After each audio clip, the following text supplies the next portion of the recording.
5వ తారీఖు అక్టోబర్ నెల 2024 సంవత్సరం. ఈరోజు దేవుని వాగ్దానము. కీర్తనలు 94వ అధ్యాయము 13వ వచనము.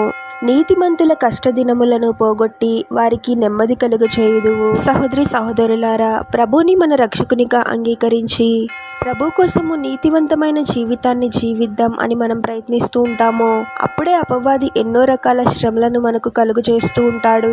శారీరకముగా మానసికంగా మనల్ని కృంగదీయాలని, మనల్ని ప్రభు నుండి దూరం చేయాలి అని ఎన్నో రకాల ప్రయత్నాలను చేస్తూ ఉంటాడు. కానీ మనము అపవాది వేసే తంత్రాలను గుర్తించి ప్రభు యొక్క గొప్పతనాన్ని గుర్తించి ఈ శ్రమలన్నీ తాత్కాలికమే, ప్రభువే నాకు సహాయకుడు అని నీతివంతమైన జీవితాన్ని జీవిస్తారో ప్రభువు వారి జీవితాలలో అద్భుతాలను జరిగిస్తాడు. మనకున్న సమస్యలు, పోరాటాలు మనశ్శాంతిని దూరం చేసి నెమ్మది లేకుండా చేస్తాయి.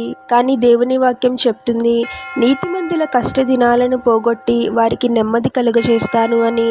మనకు ఎన్ని శ్రమలు, ఇబ్బందులు ఎదురైనప్పటికీ, మన మనసులో నెమ్మది లేకుండా ఉన్నప్పటికీ, ఎప్పుడైతే మనము ప్రభువునకు లోబడి ప్రభు పట్ల భయభక్తులు గల జీవితాన్ని జీవిస్తామో, ప్రభువే అద్భుతంగా మన కష్టాలను తీసివేసి మన హృదయాలకు నెమ్మదిని కలుగజేస్తాడు. ప్రార్థన.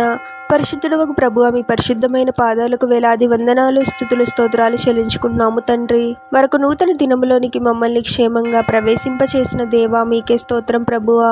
అపవాది వేసే తంత్రాలను గుర్తించి మీలో బలంగా ఉండేలాగున మమ్మల్ని దీవించండి ప్రభువా. ప్రతిదినము మీరే మా విశ్వాసాన్ని బలపరచండి తండ్రి. ఎన్ని శ్రమలు, ఇబ్బందులు కలిగినప్పటికీ మీపై గొప్ప విశ్వాసాన్ని కలిగి ఉండి నీతివంతమైన జీవితాన్ని జీవించడానికి మాకు సహాయం చేయండి ప్రభువా. ఈ శ్రమలన్నీ తాత్కాలిక, ప్రభువే శాశ్వతము అనే జ్ఞానాన్ని అనుగ్రహించండి తండ్రి. మీపై ఆధారపడే వారిని మీరు ఎన్నడూ విడిచిపెట్టరు ప్రభువా.